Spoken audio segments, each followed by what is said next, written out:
Accept responsibility, and I hate responsibility. Hate it. No, that's true. But in seeking to avoid it, I've incidentally developed qualities of discretion, self-containedness, and minding my own business that have rendered me peculiarly liable to promotion in the legal profession. The law has wafted me through, so to speak, and here I am a judge, you see. Mind you, the social trappings can be irksome. I'm not sure I altogether enjoy occasions like this, for example, but then my wife finds them amusing. I think I'd sooner be a full-time fisherman. But then one's choices are not endless. Being a judge is, I think, a reasonable compromise.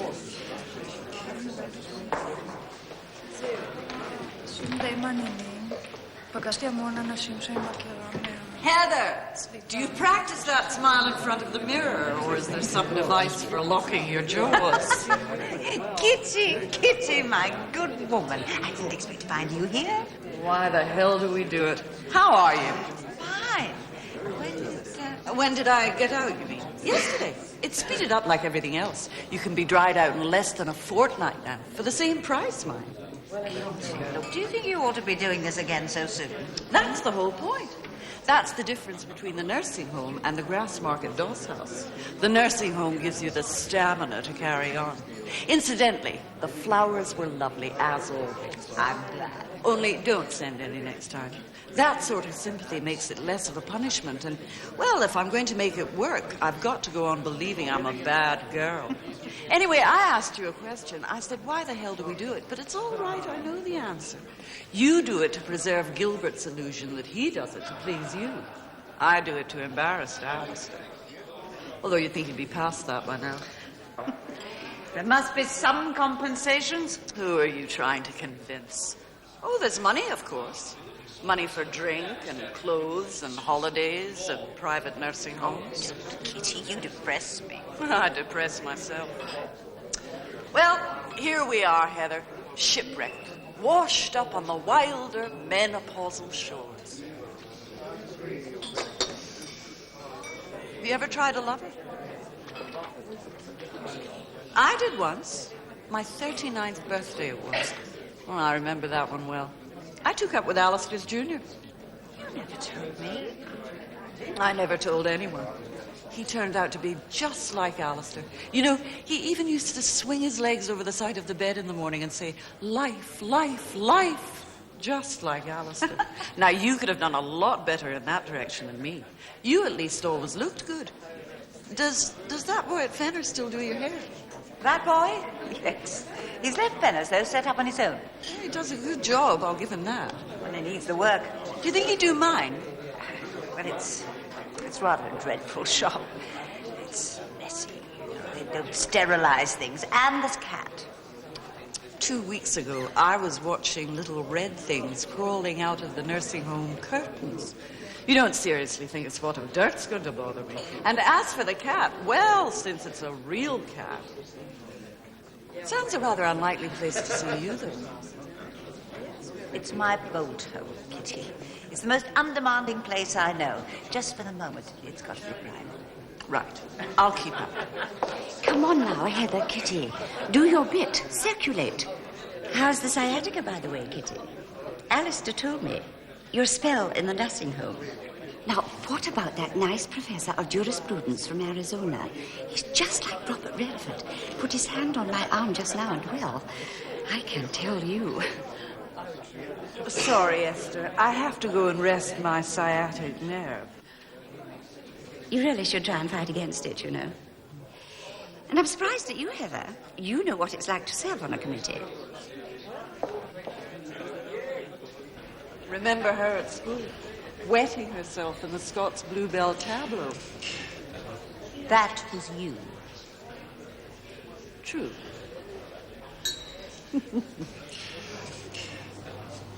Cheers now. Ah, and how's it been then, Mrs. Nielsen? Fine, thank you. Stayed in all right, eh? Yes. Well, I'm not too happy about those sides myself. We'll have a fraction off, okay? Whatever you say, Terry. Fine, then I'll get Delia to shampoo. But, just watch her, Mrs. Nielsen. She's got the huff this morning. I did tell her to get her fingernails cut yesterday. We'd a woman in here with a bleeding scalp. Well, imagine that. I told her that's the way you lose business, and I can't afford it at this stage. Delia, shampoo! Would you like to come over then, please? Yes. Just take this one in the middle. Well, what do you think of the way we fixed up the salon, Mrs. Nielsen? Not bad, eh? Coming on. We've a long way to go, I know that. We've got a guy from the art shop doing blow-up photographs of, like, combs and brushes and blow-dryers. And we should finish the painting this weekend, if Delia's in the mood. We're doing the top chocolate and the bottom lilac. Well, what do you think? Oh, of course, it's not fenners, but, well, it'll do me for a start. Oh, it's a shame about the plant, eh? I think that was a cat scratching on that in the soil. Perhaps you should let him out more often. I know, but it's the mice. They're as big as rabbits here. Delia, shampoo! All right, it's me, I'm here. Put the kettle on, he says. Make the coffee. Tidy up the back. Get your nails cut. It's like being in the Black Watch. And what's yours then, Mrs. Nielsen? Milk and no sugar? Yes, please. Be ready when you come to the styling patio. Oh, styling patio, get that. Head back, Mrs. Nielsen. Right.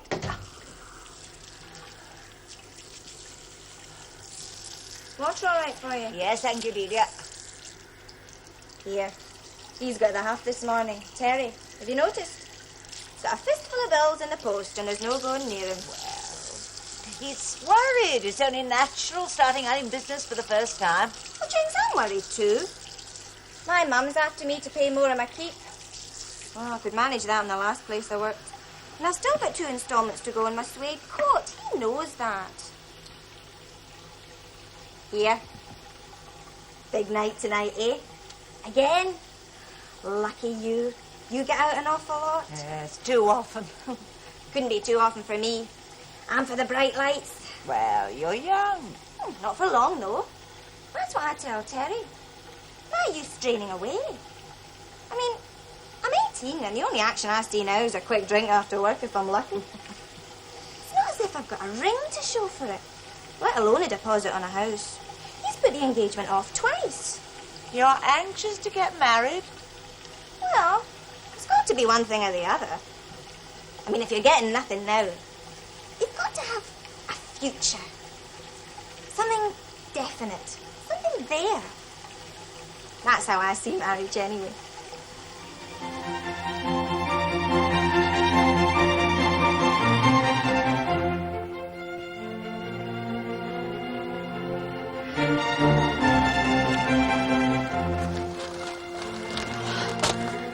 Sorry.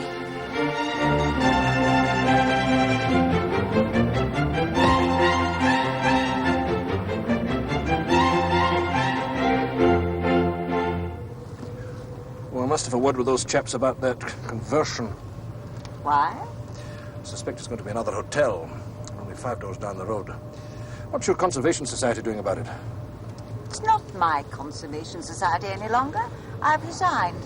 I've also resigned from the Red Cross Committee, the Hospital Management Board, and from the Mary Macdonald Ladies' College. Mad. How will you fill in your time? I shall go to the hairdressers.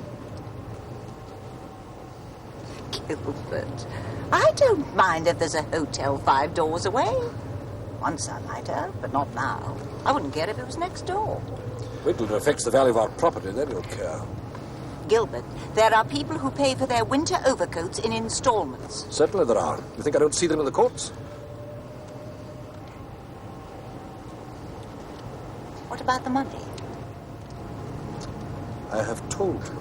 I will have a word with the accountant when I have time. Well, there's no need to bother the accountant. All I want is a straightforward increase, a simple transfer. I'll sign you a check as and when you need it.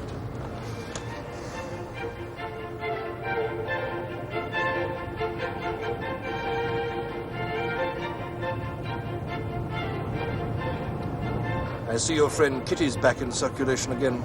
She used to be our friend. Poor Alistair. You think he suffers? Of course he suffers. The woman's a buffoon. Costs him a fortune, too. Well, I dare say he can afford it. He's even more successful in practice than you were. Indeed he is. But then he has to compensate himself somehow, has he not? You think Kitty wrecked his career? She prejudiced his chances. She's been damned near in court herself a couple of times. So he could have been up there on the bench with you? Certainly. He's a very able man, held in the highest regard. Oh, I wonder. What do you wonder? Whether finally he could have taken the big leap, taken the giant stride. Perhaps after all he tried a little too hard, minded too much. And you don't mind, Gilbert?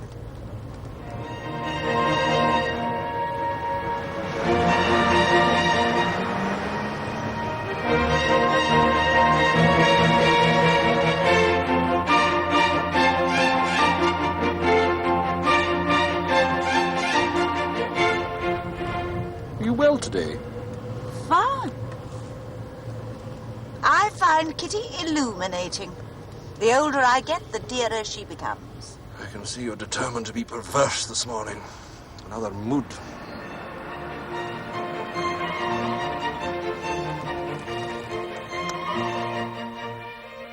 Today I shall sell my car.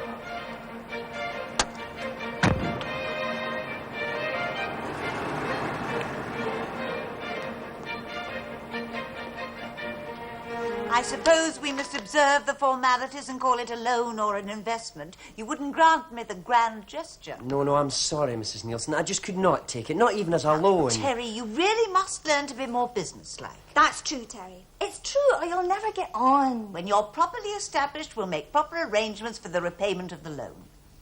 Oh, well, thanks, but we'll do that, mind. Oh, look, Mrs. Nielsen, I don't like But the subject, as my husband would say, is closed. Except, well, Terry, I don't want to interfere, but have you thought of taking on a partner? Someone older, someone who knows the ropes a little. Aye, well, I've been thinking along those lines myself. I've told him. Jordan Coyle's looking for a place. Well, he's leaving Maison Andrew because the head stylist got his knife into him. Double books his clients and lands in with the explanations. Terrible. He's flashy. He's a great know-all. He's got a big following. He does all the doctors' wives. They'd come here after him. I have got a big following. You did have. It's dwindling. They take one look inside here and go back to Fenner's. Oh, I'm getting it fixed up, Delia. Faster now, Mrs. Nielsen's major investment. Then you can invite Jordan Coyle and his doctor's wives too. And where is Mrs. Nielsen's coffee then, Delia? Milk and no sugar. I'm getting it. And another thing. I think chocolate and lilac could be a big mistake. I've always thought so. What's she saying? What do you think, Mrs. Nielsen? What about the chocolate and lilac? I think chocolate and beige, Terry. Aye, well, that's what I meant, really. A sort of beige. Try to preserve the atmosphere. It's otherworldly. Oh, aye. Oh, here, Mrs. Nielsen, if it wasn't for that money, I don't know. Well, Delia was threatening to go. Delia's feeling the strain. Oh, you're telling me. She'll not give me a break. I take her for a drink after work and it's double Pernos all the way. Well, double Pernos and me with this round my neck, I don't know. Well, you're both young yet. I've got a nephew about your age just about to start 3 years of kicking up his heels in college. Have you ever had time to be irresponsible, Terry? Oh, not me. Well, mind you, I'm not bright. Well, nor is he, very. But I've not been to school since I was 12. Oh, you could manage that in my school. You could just fade out gradually till they couldn't be bothered checking. It was a terrible place, that. There were belts flying every minute. And a right first-class sadist dressed up as a geography teacher. One day, after he'd had a go at me, I said to myself, Terry, you've got all you need out of this. Now it's up to you. And that was it. What then? Sweeping up in a crummy barber's at the Haymarket, doing his messages. When it was legal, I got a decent suit and I landed the job at Fenner's. Well done, Terry. Oh, it was nothing special. Oh, here it's a funny thing about that geography teacher, though. Looks as if he's going to get what's coming to him. Seems he got done for assault a while back, losing his temper, going crazy with the belt. He drew blood. His appeal's coming up soon, and am I praying that he gets the thumbs down? Well, there's an article about it in today's paper. Can I see, Terry? Ah, of course. There you go. The implications for our education system. Milk and no sugar. Mrs. Nielsen? Leave it a minute, Delia. She'll not mind. Mrs. Nielsen? Could I practice manicure on you, please? See, I go to these evening classes. Oh, yes, of course. Thanks. Big night tonight, eh?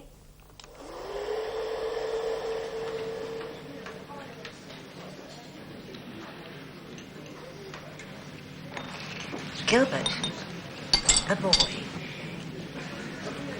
What boy? That boy in the assault case.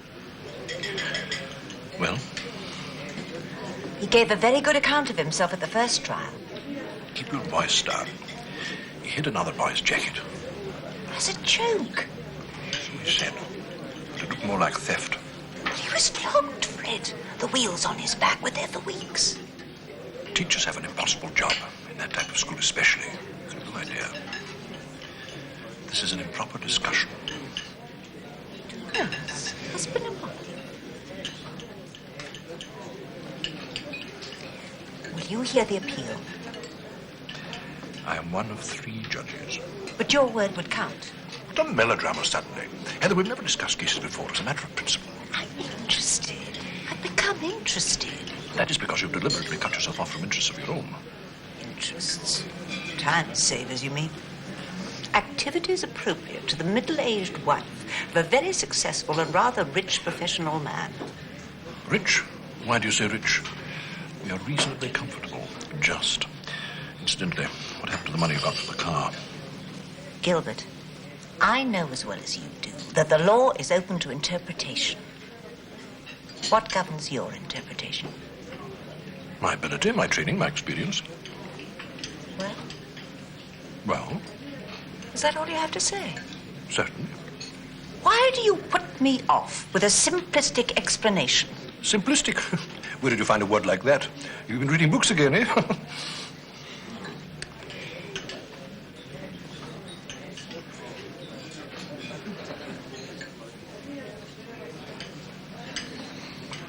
Your friend. You'll be inviting her over to join us. No. I shall join her at the bar, and I'll see you later. You do.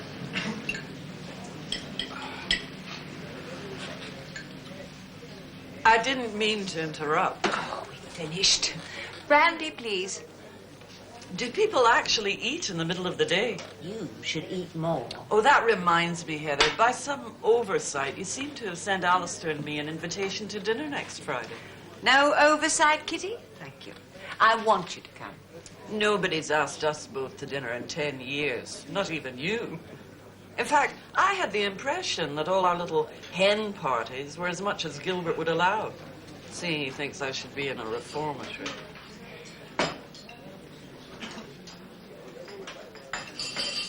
I'm sorry, Kitty. I should have been more brave. Oh, no need. I've been dropped by so many people I could clear Princess Street on a Saturday morning. You at least have kept in touch. There'll be other guests, I take it. The Carters. And some doctor and his wife. Some doctor. Yes, Graham, his name is. I've never met him, but Gilbert knows him through the courts. So he says. He says. He's a psychiatrist. Oh, well, certainly in my experience, that in itself is condemnation enough. But I would have thought you were still above the tolerance level. I have an idea he's been asked to look me over. Ah, because Gilbert's alarmed at the sudden increase in bravery. Or is that why I've been asked, as a diversion, the floor show? As a support, Kitty, an ally. And as someone I'd rather have had at my dinner table all these years than 90% of the people I've been obliged to have. You should have been there. You know, I don't think these are the most auspicious portents for a relaxed but stimulating evening to be had by all, as they say in the Edinburgh Tatler. Sounds intriguing, though. Doubt if I'll be able to resist. Mind you, Alistair's been murmuring something about having to be out of town on Friday. Well, I can't say I blame him.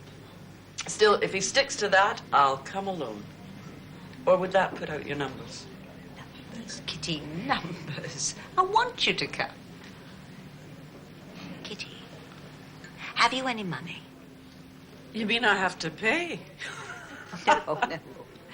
I meant purely as a matter of interest. Could you lay your hands on a very large sum of money if you really needed it? No, not without selling something. Or applying to Alistair, which is the same thing as saying no. I mean, my allowance is adequate. More than adequate, considering my expensive hobby. But there's never anything left over. I never had anything of my own, you see. As you might have guessed, Alistair married beneath him. I had a little money from my mother, but we sank it in the house when Gilbert went into the practice. Not that it matters, any of it. What shall I wear on Friday? Whatever would be most comfortable. A life jacket.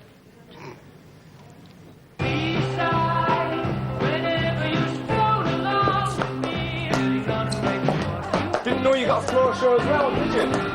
See that? He's got medals for it. Awful versatile. It's a different place with them around. Fully booked for a week, we are. Milk and no sugar, Mrs. Nielsen. Thank you, Terry. Here, look at this. Here's a mark on my new mohair jacket. It looks like that copper rinse. It shouldn't be so handy splashing it about, Delia. You've got to be neater in your habits, I've told you. Sorry, John. You've got to be sharp in this game, meticulous. And grooming is of the essence. There are 2 shampoos and 3 comb-outs waiting, Delia. Relax, Terry. I'll start the shampoos myself. I'm not proud. When I've got my spare jacket on, that is. Well, Terry? Well, I'm not saying it wasn't a good thing, Mrs. Nielsen. Well, it was necessary. It was inevitable. But I think he's rushing us on too fast. I mean, well, this is okay, but there's clients going out here looking right grotesque. He shows him a picture in the hairdresser's journal and says, you can look like that. No bother. Well, as long as they don't complain. Aye, I suppose. They don't complain. It's awful popular. Well, all I'm saying is I don't think he's got any feeling for condition. With him, it's all what it looks like. Now, me, I start from condition. You start from scratch. You'll soon get used to him, Terry. Think of him as an extra dimension about the place. Oh, is that how you see him? Well, it's lively. And what about Delia? Well, now, Mrs. Nielsen, has Terry been giving you an outline of our plans for the future? Excuse the standby jacket, won't you? It's just one that I keep for emergencies. You have plans? Oh, aye, there's great things coming, eh, Terry? Oh, yes. You see, we need something to put us on the map. We're at a great disadvantage here, being up the stair and just these crummy signs hanging out the window saying where we are. Cutting, styling, blow-drying. Whose idea were they? Some imagination. Aye, well, they're not very impressive. And they creak in the wind. We need a new name, too, but we're working on that at the moment. We thought of Heady Caprice. Well, you did. Aye, I did. What do you think of that? Well, it's different. Aye, and we're going to be different. You see, we aim to attract the sort of woman who has her hair done on impulse, has a caprice, a whim, money no object. You get that? But the major thing... It's running before we can walk. Will you let me finish? It's pie in the sky. Terry, I'm talking. The major thing, Mrs. Nielsen, the major project, is one of the big sponsored competitions. We enter as a team, the 3 of us. Cut, condition, colour and style. You know, winning one of those really gets you known. Formidable. We have no chance. We've no chance without the will to win. Our only problem at the moment is finding a suitable model. Well, what about Delia? She's a pretty girl.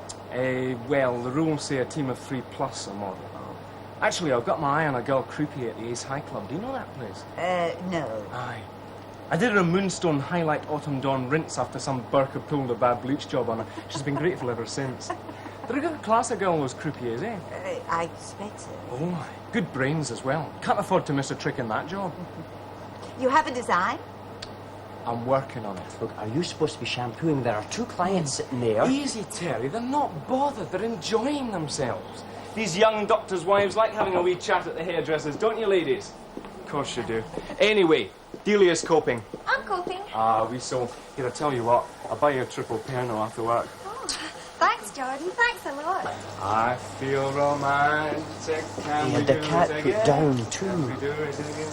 Well, perhaps that was for the best.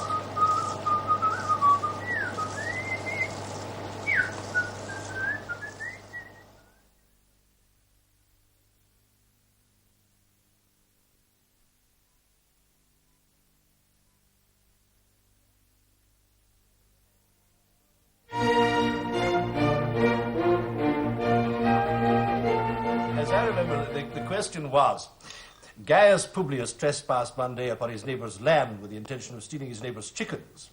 His neighbour surprised him in the act and began to remonstrate with him. But Gaius Publius picked up a stone and struck his neighbour dead. He then violated his neighbour's wife and stole not only his chickens, but the finest horse in his stable. How would you punish Gaius Publius? Well, I believe a certain Ghanaian student answered, I would kill Gaius Publius. He said he'd kill Gaius Publius. You like that, Mrs. Graham? You care for it? I do, yes. Who's Gaius Publius? Oh, Kitty. Mr. Everyman, the John Brown of Roman law. She knows, Kitty knows. She's just being provocative. She's married to a hard-working lawyer. Shame he couldn't be with us tonight. He's overseeing a case down on the borders. That's the official version. I see the Carters didn't make it either. No, they had to cancel at the last moment. Ah, you must have let it slip that I'd be here.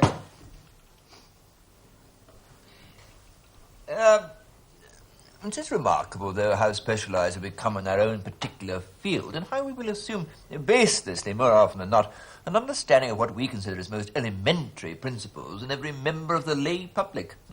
Poor us, misunderstood wherever we go. Psychiatrists more than most, perhaps. No one, it seems, sees my function as I see it myself. How do you see it? Tell us your function. To relieve distress. Distress as you perceive it, or distress as your patients describe it? Both. Mainly the second, of course. I mean, I don't go out and trawl for custom. No, of course not.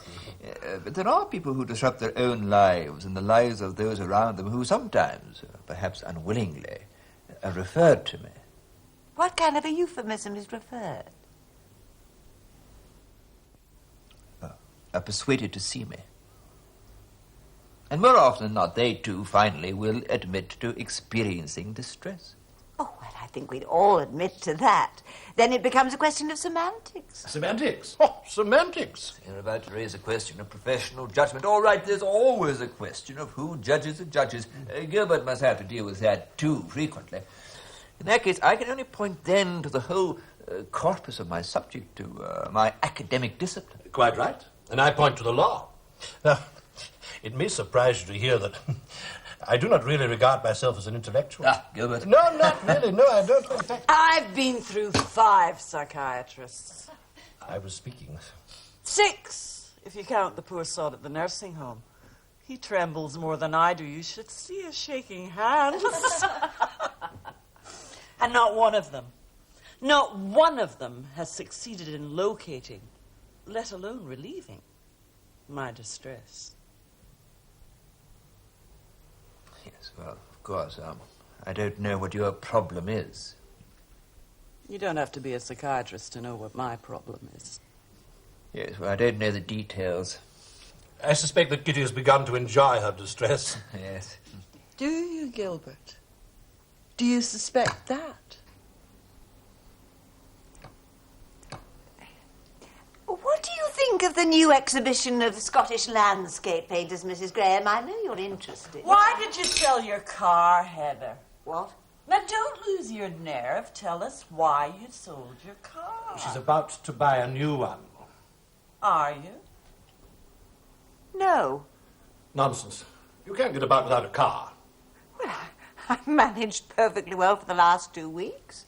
I walk. There are buses. Anyway, I can't buy a new car. I've spent the money. So you say. But I have. On what? Let's not hear that ridiculous story now. But it's true. Fruit machines. A gigolo. It's simply... Hannah. What would you say, Graham, about someone who suddenly begins to act in a bizarre and destructive fashion? Who starts suddenly working to undermine a structure that has fulfilled its function excellently for many years? That might have almost been Alistair speaking. What would you say, Dr. Graham, about someone who, from a position of strength, largely economic, but with considerable social backing, establishes a small-time dictatorship under the impression that he's creating a structure? I think perhaps we'd better make a move. If you must, Dr. Graham. Of course, we'll not make a move in. We'll not leave my dinner table. My wife wishes you to stay. Pay no attention to her or her friend. I don't know what's happening. This chaos, this disorder. People drinking, letting themselves go, selling cars, disrupting meals. It's everywhere, this kind of thing. Now, let us be calm. Let us have the cheese. Bring the cheese from the sideboard.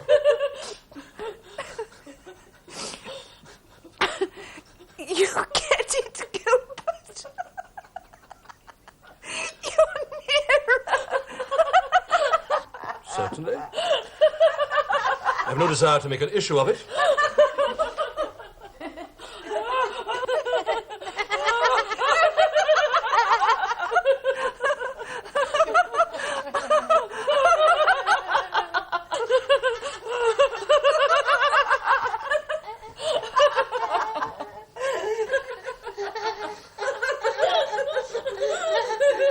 Put it like this, Mrs. Nielsen. I've got to be realistic about this. I'm not keen, I tell you. This was no idea of mine. Will you let me give Mrs. Nielsen the outline?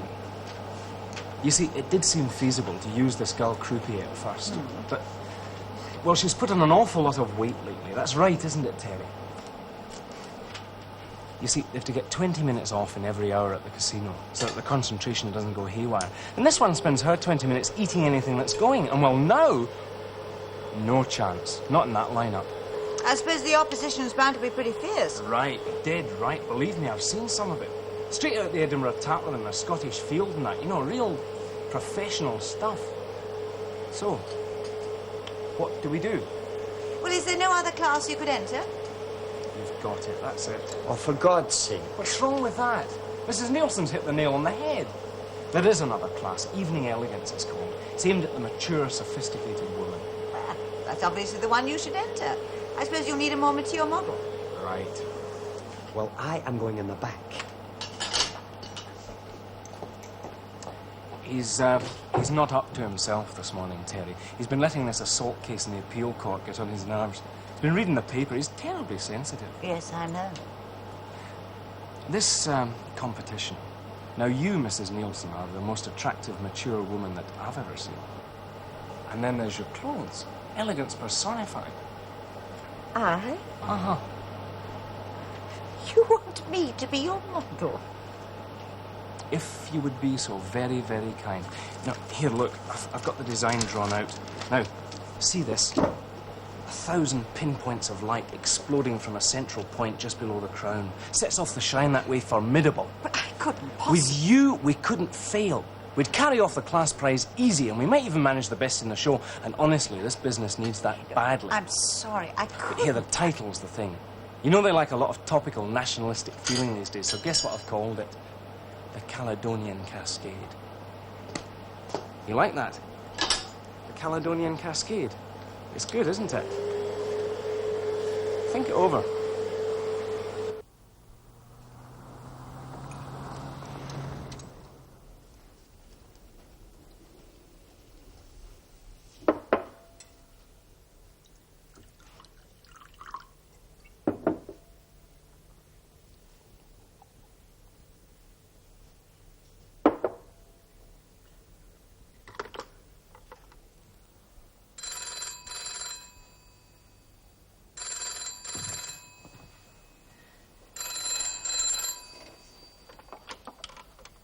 Heather Nielsen.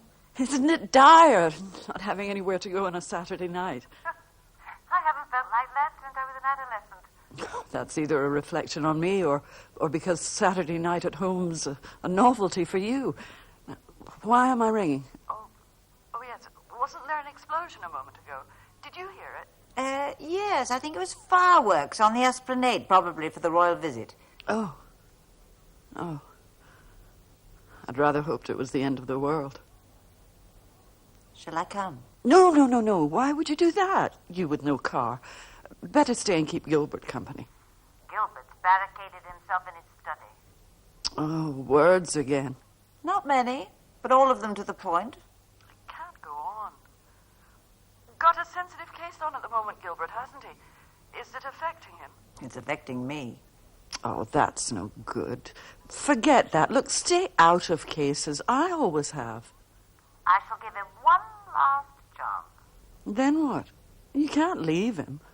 A little baiting, perhaps. A little jolt from time to time. But don't let's pretend. That boy. The boy with the sadistic teacher. He is sadistic. You think so? Standing out a mile. If Gilbert would only... He used not to be an inhumane man. Heather, would you come? Of course. I'll get a taxi immediately. There comes a time when disorder can no longer be tolerated, where not to define a certain boundary, to draw a certain dividing line, is to invite anarchy, is to invite the rule of chaos. And if those who recognize the danger and are perhaps occasionally overzealous in their attempts to stem the tide, then who can wholly blame them? The law makes allowances for provocation, and provocation was certainly a factor in this case. Moreover, between the passing of sentence and the hearing of this appeal, a man has been forced to submit to the questioning of his professional integrity, as well as having been deprived of his livelihood. That surely is punishment enough. He is on the side of authority. And where the fabric of authority itself is likely to be damaged by a failure to give due weight to provocation, we have a wider responsibility than that suggested by the immediate circumstances. We must find in favor of what most conduces to the maintaining of order. Order whether in the classroom or in the factory or the home. That's great. That is terrific. I knew you'd say yes. Terry said you'd never set foot in here again, but I knew. How's that, Mrs. Mackenzie? It's better around the back, isn't it? Delia, will you show Mrs. Mackenzie out, please? We'll see you next week, then. Oh, thank you very much indeed. We'll see you next week. Cheerio just now. Cheers and out. Hey, you wouldn't happen to have a long red evening dress, would you? Kind of vermilion, to set off the highlights so that when we whip the styling gown off, there you are, dazzling. No, I'm afraid not. Well, a few bits of glitter wouldn't go amiss, you know, jewels and that. Oh, yes. Great. Oh, come on, Terry, this should cheer you up. Take your mind off that bloody court case. I can never understand why you were so involved in the first place. You were belted. We were all belted, so what? Oh, God. A couple of tryouts for the cup, Mrs. Nielsen, but we'll save the actual styling for the real event, OK? And you'll not mind about the colour. Great. Fantastic. Pity about the vermilion. Never mind. Delia! Hey, next Tuesday.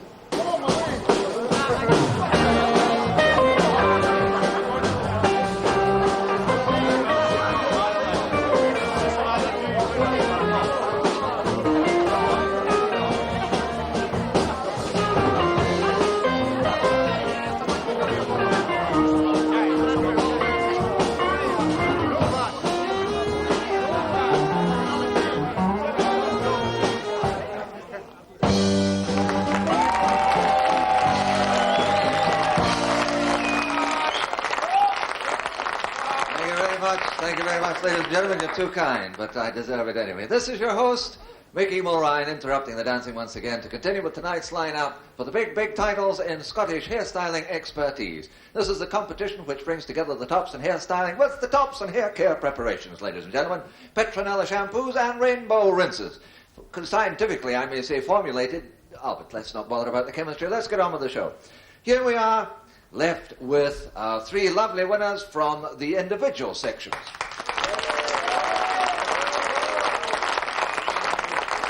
Yes, high fashion, way out, and evening elegance. And we're just waiting on the highlight, note that clever word, highlight, of the show when the judges come forward with the best in show titles. So in the meantime, well, we've had a word with Maggie, and we've had a word with Dolores, Mrs. Huey Green here.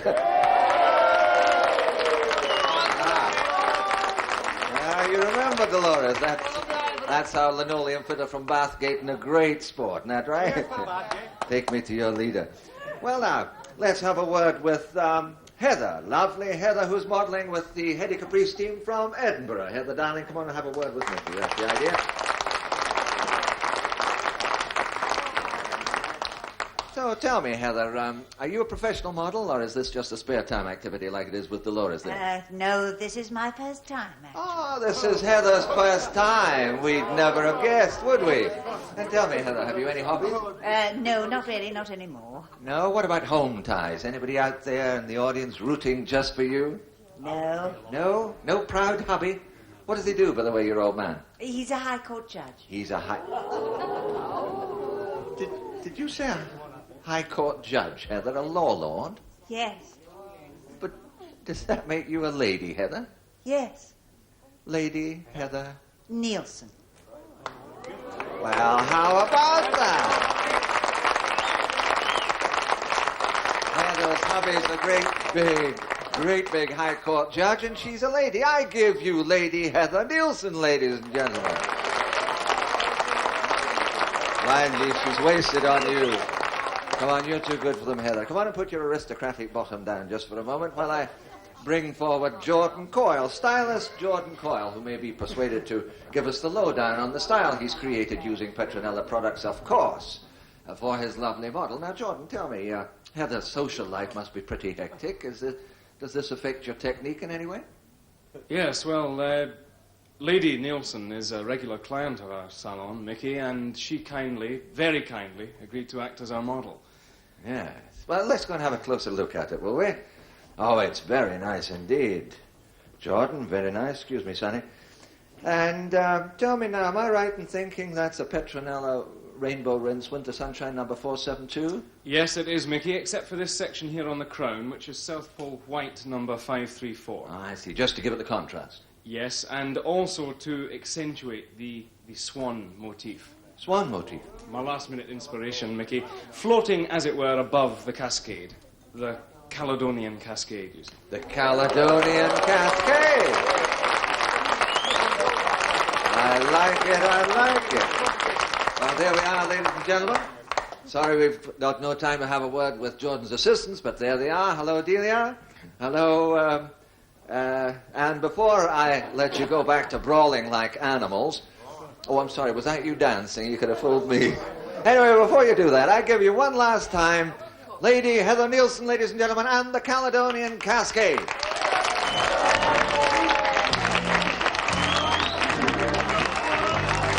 Hey, look, check that story with one of the press boys. They'll know if it's true.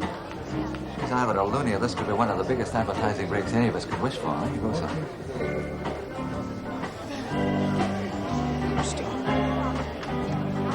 Okay, spray, come on! Okay, that's fine, not too much. That's fine. Right, now we and freshen your own hair up a bit and gloss up your face a bit. Come on, dear, it's something we can't. Okay, Jordan, you're all right. A wee one.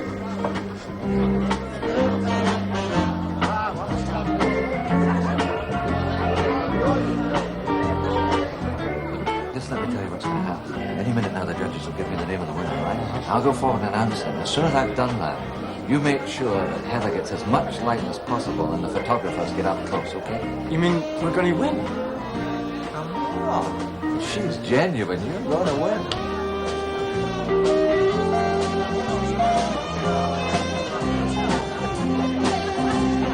Okay, there. That's great. Right, straighten up and smile. You too, Lady News.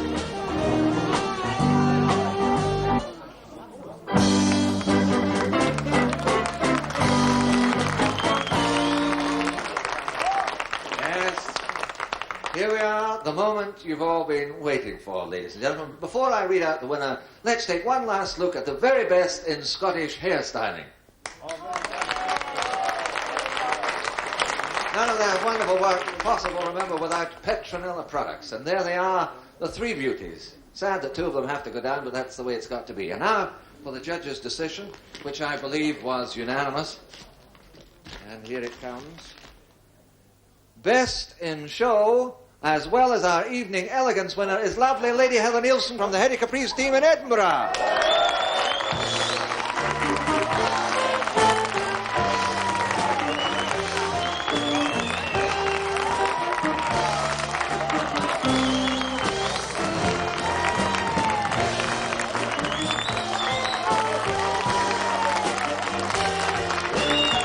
Jordan.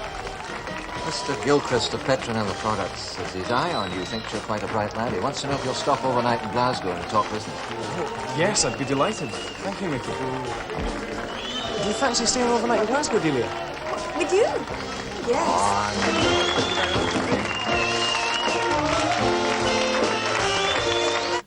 It is a highly respected Scottish newspaper. It's a self-important rag. It is read by every intelligent member of the community.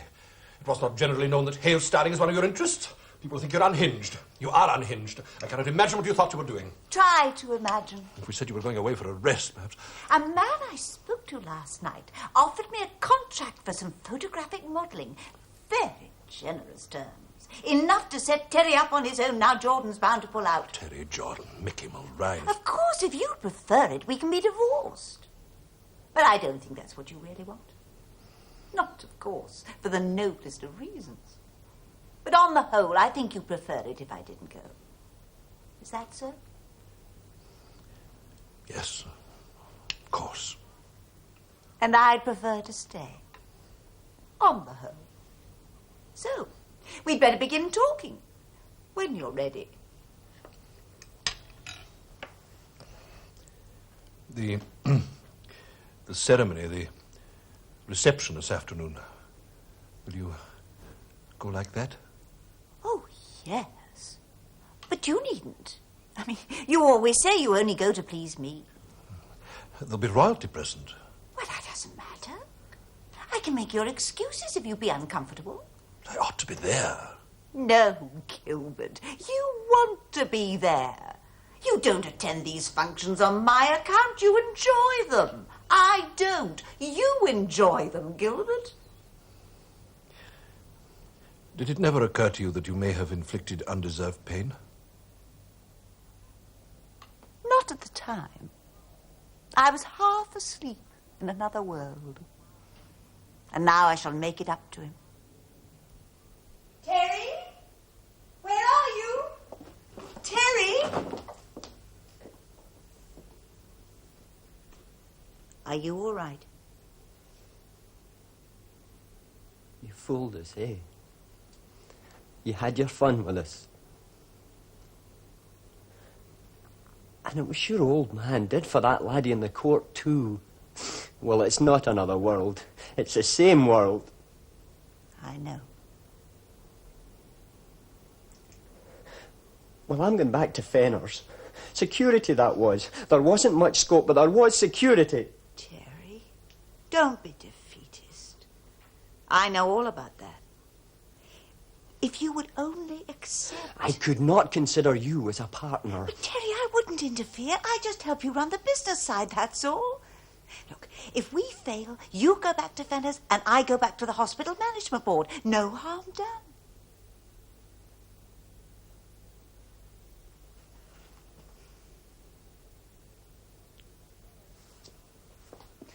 I'm well out of it with her anyway. Double pear-nose. And they'll soon catch on to him too. All flash and no depth. Well, that's him.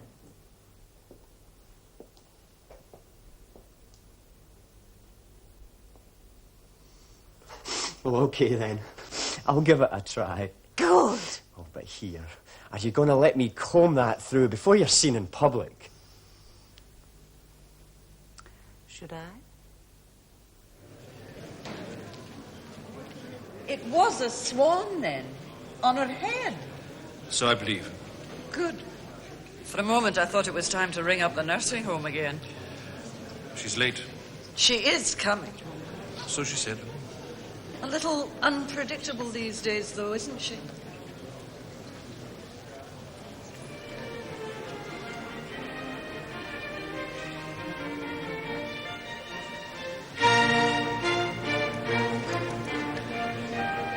Kitty, Gilbert?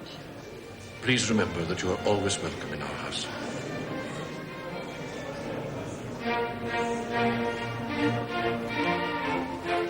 You need a job. So do I. A job? What job? Reception. Heather, Kitty, again. Come on now, hurry up. They'll be here in a minute. I'm sorry you're not displaying the new hairstyle, Heather. We were just wondering if it had anything to do with the World Wildlife Fund. It might have been me in the Scots Bluebell tableau, but it was definitely you in the Princess and the Pea. True? True. You know, I sometimes wonder if Alistair understands how very, very sorry we all feel for him. I'll tell him when I find him.